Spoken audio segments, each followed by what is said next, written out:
Welcome, folks. Kenn Rashad, HBCU Sports. Welcome to another edition of HBCU Sports Live. We got a lot to talk about, and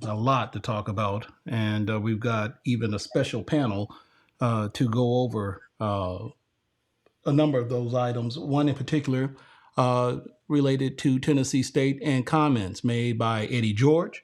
We're going to talk about the shenanigans going on at St. Augustine's.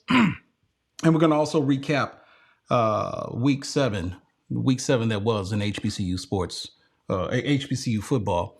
So I'm joined by Chris Stevens, Jarrett Hoffman, and the one and only Brandon King, who is going to be I guess you can pretty much call him somewhat of a subject matter expert in it on issues related to Tennessee State, which is why we brought him on. And then on top of that, Kendrick big timed us once again because he didn't want to be a part of this. But anyway, that's okay. So before we get into Tennessee State and the comments made by Eddie George, Eddie George wants Tennessee State fans to show up for non-HBCU games. These were, and we're going to show a video, these were the comments that were made by Eddie George after Tennessee State's homecoming win over Norfolk State. But before I show the video, do me a favor. First, hit the like button. And if you're new to the channel, hit the subscribe button so that you will be informed of new content whenever it's published. And if you'd really like to support the channel, by all means, go to hbcusports.com/donate and choose the option to either donate by Cash App or PayPal. And your financial donation will go a long way in not only supporting the channel, but the operation as a whole. So I'll tell you what, let's go ahead and go to Eddie George. Let me see if we can pull that up and listen to what he had to say about Tennessee State fans showing up for non-conference games. From that, we've got to grow from that. So that's where we are. Let's go. And I'm hoping that next week we'll have the same crowd. Next week that was here today. It was great. Would have loved for it to have been packed, for the entire game, not after halftime when the bands left. But we've got a group, a special group, and I think I want our fan base to really embrace that. I don't know if they really love football. I just don't know. I mean, I've been here for 3 years, and there's only been a couple games they come to. And that many people and be excited, but I don't know if they truly love the game because we are winning. We're finding ways to win. I think it is entertaining. So I just encourage people to come out and really support our student athletes because it makes a big difference when you're cheering on third downs and making noise and the energy. It's hard as coaches, it's hard as players to constantly build up that energy. We need our home crowd, and if they don't find it entertaining, then hey, I don't know what to say. But I thought that Big Blue, our fans, I really would love for them to embrace us and to support us, no matter who we play. It doesn't have to be another HBCU. It doesn't have to always be a party where there's liquor and wings and all that in the parking lot. I get it. I've been there. But if you're a real fan of football and you're really supporting Tennessee State football student athletes, come in the game and support us, and we'll all party at the end. So I just found that to be interesting, considering where we are, was the state was on the line, that it wasn't a full attendance during the entire course of the game. So that's all I have to say. Carly Benson, what's his status? So there is so much that I want to say about that, but I'm going to restrain from saying anything at all. So you know what? We're going to start with you, Brandon.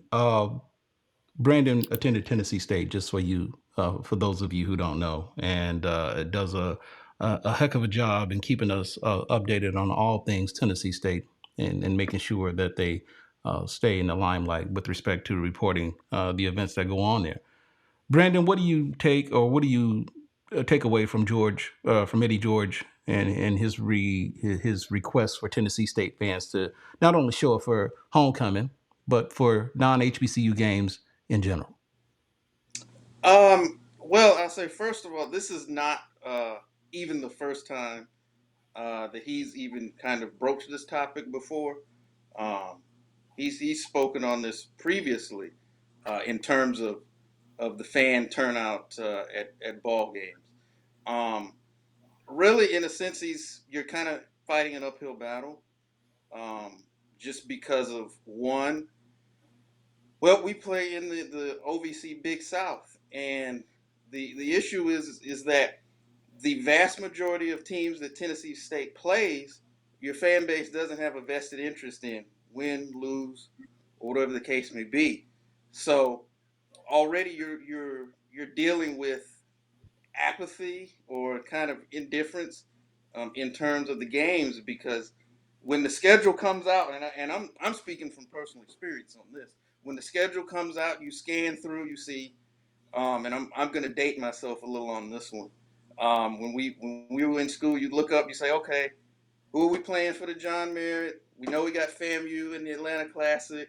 You know, some years we might be in the Circle City, Southern Heritage, maybe Homecoming, and then after that, uh, the attendance does drop off because you really, and this is no slight to, I'm just using them just for example, but the difference between going to see, say, watch us play uh, Grambling as opposed to Eastern Illinois, it's like night and day.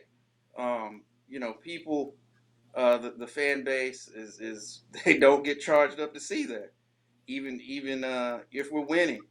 And then you combine that with the fact that from outside of those games, honestly, as a program, by and large, for the past 25 years, we have not even competed for the OVC. So you can't even rest your cap on, well, we're consistently competing in this PWI conference, at least as that. There's been pockets a year or two here or there, but by and large, we're the middle toward the caboose end of the conference. So then you're looking at that. So then there's the whole issue of playing the games at, I don't want to ramble on too long, but playing the games at Nissan as opposed to in the hole. So, and this issue kind of lends into even the growth of Nashville. So as Nashville, you've got to deal with traffic now, and just getting to the stadium. You have to worry about parking and all of those other things. And I've had many people tell me that they would just rather not even deal with trying to get downtown and go through all those various things. So those are some of the issues that that people have to deal with, and for a percentage, a large percentage, they feel like it's not worth it. I'll maybe watch the game on Plus or whatever, or just not at all. So um, that's kind of a brief flyover, because I could go 20 plus Right. minutes just on that alone. Right. So we've got Sonic Boom. Sonic Boom C98 says real fans show up to as many games as possible. Of course, not all fans can show up every game, but the opponent being a PWI is an excuse. And then says a lot of TSU students from Tennessee. How can you not want them to beat other schools from the state? People show up when the Mississippi schools play Delta State and so forth. But there was another comment. I'm trying to figure out which one. Yeah, but okay, yeah. So yeah, real fans show up to as many games as possible. Of course, not all fans can show up to every game, but the opponent being a PWI is an excuse. Now, I'm a firm believer, whether the opponent is a PWI or an HBCU, I really do believe that when it comes to a fan who may be considered a diehard, looking at the schedule, opponents do matter. And when you put in consideration travel, when you put in consideration where a person is coming from, how far that person has to drive. In the case of me, I'm a Grambling person. Every game is a road game for me. But even driving to a home game is it requires 4 hours there and 4 hours back. That's 8 hours on the road for a 3.5 hour event. So hell yeah. I mean, granted, covering HBCU sports is what I do, if I'm gonna go to a Grambling game, you best believe the opponent is going to matter. So, what do any of you say to that? Let me start with you, Jarrett, first. I mean, you attended Bowie State. I mean, do opponents matter regardless whether it's a PWR and HBCU? Because I believe that regardless whether you're an HBCU or PWI, the opponent matters regardless, no matter what. But then again, I'm also mindful of the fact that all schools don't operate the same way. And what necessarily works for one school may not necessarily work for the other. So, what do you say to that? Well, I will say that as far as does the opponent matter? Yes, it does. Now, for I can't say for anybody else, but for me, I went to every Bowie game because like it was I love football, so I'm going to go to football games. And all but what I will say is, for example, in 2016 we played against Seton Hill. We had a great game, an amazing game against Seton Hill. We lost 50-48. I wasn't as broken up about that as when we lost to Virginia Union later that year. It's just the fact of the matter because I care more about losing to Virginia Union than I do Seton Hill. Now, just let me. Now, was that because it's a conference game, or is that, or just a random HBCU, or because there was Uh, something on the line for that? that's actually a good question. So it's actually it's not just that it's an HBCU. It's something that's on the line. Like there's nothing on the line when I play against Seton Hill. Now I guess a better example of that would be a better correlation probably than Virginia State would be. Sorry, Chris, when we played against Delaware State. you know, it's For like those who don't know, Chris went to Delaware State. So anyway, go ahead. yeah. So it's like we played against Davenport, right? This season. So it's a better correlation because it happened this season. We play against Delaware State. We beat Delaware State. I'm more invested in that game than I am Davenport because I've never heard of Davenport. I've heard of Delaware State. I know players who went to Delaware State. I know Sivion Wilkerson. I know Asias Guthrie. I know John Taylor, who played multiple seasons in the NFL and won Super Bowls with the 49ers. I know who those guys are. I can't tell you a single player who went to Davenport. I I was I was whatever the schedule came out years old when I heard about Davenport. So I, it's like so I can't speak for Tennessee State, but I just know that I'm if I'm at an HBCU, I'm at an HBCU because I love the atmosphere of being at an HBCU, being hearing the sounds of the band, talking trash against the opposing fans. You know what I mean? The battle of bands during and after the game. That's why when North Carolina A&T when John Maine Martin was talking about his grievances with North Carolina A&T and how they've gone from conference to conference, and he said that, and I'm paraphrasing, when he said we go to an HBCU to have an HBCU experience. If we wanted to play against whoever, we would have went to whatever school. You know, I go to Bowie State because I want the HBCU experience. I'm pretty sure there's people that go to North Carolina A&T or Tennessee State because they want the HBCU experience when they go to not.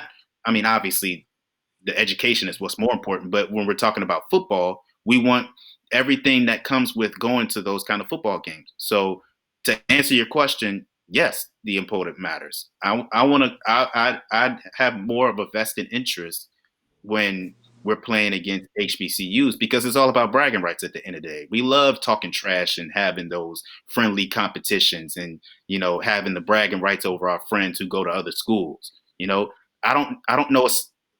I can't reiterate. I don't know anybody who went to Davenport. I've never heard of Davenport. So I'm not going to care about if we lose to Davenport. You know what I mean? I care about playing against other HBCUs though. Kendrick Marshall took a kind of a deep dive today, and he published a report kind of going behind the numbers with respect to the comments that Eddie George made during the post game conference.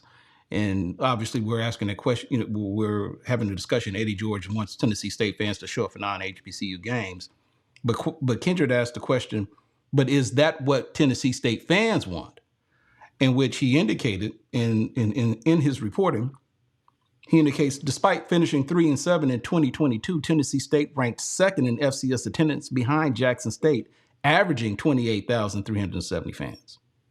Okay, last season the Tigers finished the Tigers' first two home games against Lane College and Bethune-Cookman drew an average of 16,892 fans. Tennessee State's first two home games in 2023, which featured opponents Gardner-Webb and Norfolk State this season, have drawn an average of 8,902 fans. So,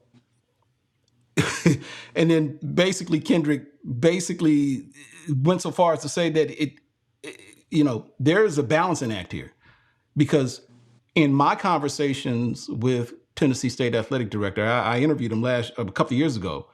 He made it pretty clear at a time when people thought that there was the possibility, there was that mass exodus from the MEAC, and people were possibly speculating that maybe Tennessee State might consider joining the MEAC, and Dr. Allen made it pretty clear that there were no plans to lead the OVC, and if nothing else, there definitely were no plans to join the MEAC or the SWAC. In other words, we aren't joining an HBCU conference.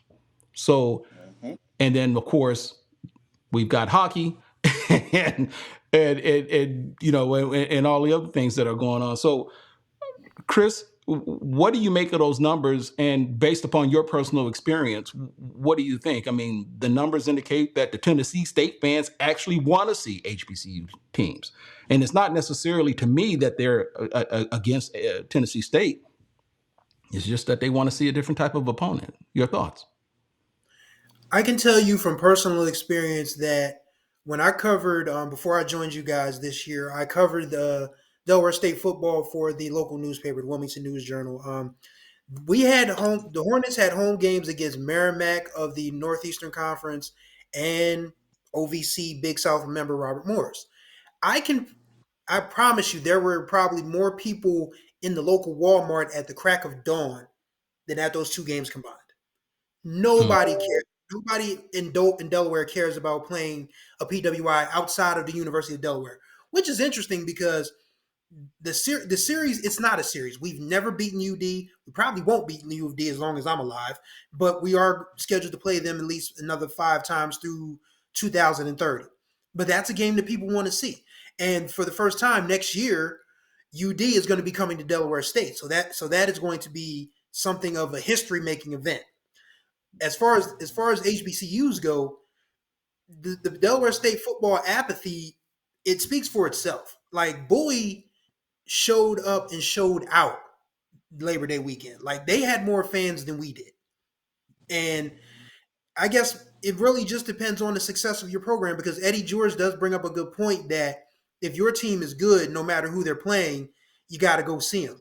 But if your team is terrible, like Delaware State's that has not had a winning season since Barack Obama won his second term in 2012, you're not going to get people to come to the games. And it doesn't matter if, by hook or crook, Grambling or Tennessee State or, A&T came back or Hampton or what have you. It's just not one of those things that, until Delaware State football starts winning, nobody's going to come. So it's still is a matter of putting a product on the field that people are going to want to see. And for Delaware State, that just has not been the case. Yeah. So here is my take. And look, and I'm not saying that Eddie George is all wrong. This is his 3rd season as head coach. He's obviously familiar with the lay of the land. He obviously, I believe he lived in Nashville, had a pretty strong relationship with Tennessee State prior to becoming the coach, because I think he was even, a supporter and so forth, and for the most part, living a good life in the area, and really didn't have to do a whole lot. So he became a fixture, well-respected individual within the community. And I understand that his thought process is well intended. And I understand, big picture, you want to see large crowds every time. But then I look at a person like Eddie George, And I have to be mindful of his background and where his roots began, you know, with respect to being a player at, of all places, Ohio State. Okay. And I'm guessing for the time that Eddie George played, I don't know this. I'm just thinking off the top of my head. There wasn't probably one time during his entire time at Ohio State that he played in front of a crowd under 50,000 people. And so that is just par for the course. But I think, again, you guys know I'm really, really careful about making when we see some of these situations that take place and HBCUs are under discussion. I think sometimes we have to be careful with a fine line trying to define a HBCU problem with a problem that is more of a mainstream problem than we actually realize, if it's even a problem at all. Because I think what's happening is that, and I'll be honest with you, I've been critical of this, in not so much publicly, but just in my thought process. I've been critical at times of, and I say this respectfully, Brandon, that sometimes I think maybe administrators try to make Tennessee State something that it isn't, you know, or should I say, trying to make Tennessee State something that it is, and maybe not fully appreciate what it is. Tennessee State is first and foremost an HBCU. Okay, Tennessee State is an HBCU that plays in an FCS conference that is predominantly white, and that's not a problem. But when you are Eddie George and you are used to, collegiately speaking, playing in front of the crowds that he's played in front of, compared to what he is experiencing right now as a head coach at a HBCU in Tennessee State that just happens to be an FCS institution in the Ohio Valley Conference. Well, if you just simply look at FCS conferences, regardless whether they're HBCU or PWIs, the attendance isn't going to be as strong as you will see in those FBS conferences, especially at the Power 5 level. So I think there may be a little bit, trying to ask that Tennessee State fans do more when in fact the matter is the numbers show that as far as attendance is concerned, Tennessee State is among the FCS elite with respect to attendance. So you can't ignore the opponents. I just think that we have to be careful. And I will say this: I take issue with that comment that Eddie George says. Well, yeah, you play in HBCU, and yeah, it doesn't have to be a party. Well, no, it's not that it's a party. I just think that is just unconsciously, and I'm trying to be respectful to Eddie George, so I'm sure he didn't mean anything wrong by it, but I just think that unconsciously, I think that's not party. That's just HBCU culture. And I think what it is that we just simply don't appreciate the HBCU culture, or some of us don't, for what it is. It's not a party. It's just what HBCUs do when they play against each other, especially for those key games. So I will say this: not every fan that goes to an HBCU football game is necessarily a fan of the football teams. They may be a fan of the band. And in many instances, that may be the very reason why some fans go to an HBCU football games, because they want to see halftime, and they leave halftime because they've seen what they wanted to see. But they paid their ticket. So you have to appreciate those things, especially if it's a homecoming. And I think I'm pretty safe in saying when it's homecoming, man, look, everybody's not necessarily there. The football game is just a gathering place where everybody's going to be. But if you see your homie from 25 years ago that you hadn't seen since college, the football game isn't going to really matter. You want to go talk to him and catch up. That's just the way it is. And so I just think that we need to be careful about how we categorize HBCUs with, the party reference, when the fact of the matter is, it's not that it's just a party. It's just the HBCU culture. And that's what makes HBCU football games so unique. So I'll leave it at that. And I'll give you not so much the final word, but feel free to add on to that, Brandon. I want your thoughts on that. Well, you touched on a lot of points, and kind of being as close to, not for lack of a better term, the situation or the school as I am. a lot of it is, like you said, the well. Let me back up. Let me say it like this. Like I said, I Yeah, want to make it choose plain. my Hey, word. look, look, be honest, man. Say what you got to say. I'm gonna say a couple things. One, um, the history, even the bit that I've looked at, has proven that when TSU plays teams that the people are interested in seeing, they will come out. Um, but just like you said, from talking to the AD and just things that I have heard, as long as those personages are at the levels of control, in terms of making a move out of the OVC slash or the Big South slash OVC now, it's just not going to happen. And I'm of the standpoint. I've been concerned about the OVC for a few years since they've been hemorrhaging teams, and especially now, seeing as how they actually had to form an association with the Big South. Right. Because here's what I know: conferences that are in good standing, they don't have to merge with other conferences. Mm. They don't have to do that. Mm. And the fact that should have been an attention getter, the fact that A&T and Hampton got out of the Big South as quickly as they did, Mm. that should have been like, wait a minute, what's going on here? The fact, like, for instance, in Nashville, or the greater Nashville, you had Belmont, you have Vanderbilt. Lipscomb, you have Vanderbilt, but taking you with Lipscomb and Vanderbilt, they were in other conferences, came into the OVC, and have since Right. I left. see what you're saying. Okay. Right. Right. You've had other schools, Jacksonville State, all these other schools that have not been in the OVC slash Big South, come into it since we've been there, and then left. At some point, when you're at your meetings, I don't know, you're taking notice of that, just because the perception is that playing in this PWI FCS conference is a step above or a better than playing in a MEAC or a SWAC. And meanwhile, the conference is slowly dying off. Um, Mm. what's going to happen in the next few years, I don't know. But that's something that you have to look at.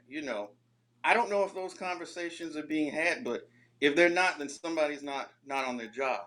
Ooh. Um, but I would, if something were to happen, tomorrow, and the, it was announced that TSU was in the SWAC of the MEAC, season ticket sales would probably spike 200% Wow. because there's an interest there, and I know just from going around and talking to not only people within my age group, but even people who are older who remember the time before we even came into the OVC in the 90s. You know, attendance as it's talked about now was not an issue. Um, Right. Yeah.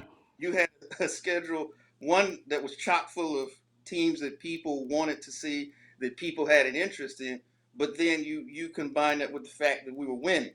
So you were amongst your peers, but you were also winning, and that combination produced a rabid interest in in a rabid fan base and interest in the program. And since we've moved over to the OVC, you've slowly seen that kind of wane outside of a few games. And the administration, whether they admit it or not, they know that, because why else, if playing in the Big South, the OVC is so important, they're one, then why is it you seemingly make an effort to schedule a couple of HBCUs a HBCU year? games doing non-conference schedules. Yep. Doing non-conference. Yeah. Yeah. Absolutely. Yep. Yeah. So so it's not an issue that they don't, at a certain, whether they will admit it or not, they understand, for lack of a better term, where their bread is buttered. But the once again, that perception, um, that someone else's ice is colder, to Ooh. use a old school reference, and this is what you get. So um, until either there's some sort of change or some sort of other cataclysmic event in terms of conference realignment, something like that, this is going to be the status quo for Tennessee State, not just football but sports moving forward. Um, Yeah, yeah. and I'll Even see even that because I can you, keep you going. yeah, not to cut you off, because but I want to go to your point in which you indicated how Tennessee State, despite playing in the OVC, is still scheduling HBCU opponents for non-conference games, and yet just today you published a report indicating, and this was from FBSSchedules.com, that Tennessee State has already scheduled Mississippi Valley and Howard for future Yes. games. Is it in 2024? The Valley is in 2024 because they're going to play them in the Merit Classic, and then Howard is a home and home. So Wow. the first game will go there, and then the next one they'll come here. I believe it's on homecoming. And to further drive home the Wait a point that I minute. Wait, made, wait, hold up. Howard is going to be a homecoming game? yes, yes, according to supposed to be the I get that ticket revenue up. Oh, Yeah. oh. So Yeah. you want that Clearly. HBC to come in for the home? Well, wait a minute. That counters to what? Oh, that's not what Eddie George want. Okay, anyway. And I'll leave it with this. The funny thing is, so when the I sent the article to a few of my friends in one of our group chats, and the funny thing, as soon as I sent it, they said, "We going to DC next year?" Now Wow. we don't See? ever say, "Man, are we going up to Carbondale? Yeah. Are Yeah. we going to Moorhead?" None of those conversations happen. So Wow. I just find Incredible. Incredible. We're going to wrap this up, but look. So and look, I am curious to ask you, and I think you've kind of answered this, Brandon. But let me just for confirmation, because to be honest with you, I don't really hear. Not that I know a whole lot of Tennessee State folks, but for whatever reason, I don't really hear a whole lot of people, unless I'm just not in the right circles. Are Tennessee State alums, are they complaining about being in the OVC? I mean, is there a overwhelming desire to play in either the MEAC or the SWAC? I hear it more, and the current crop not so much, but some of, like, maybe I'm gonna date myself, my age and older, most definitely. Yeah. Because they're like, I don't know why we playing in this conference. I got these teams that don't nobody want to see, and we not even winning. And I remember back when we played such and such, and now Right. Right. in Moorhead State. I don't care about So Right. there, Right. oh yeah, there's definitely um, a, a want to do it. Right. If that move would ever happen, they would be all over it. Right.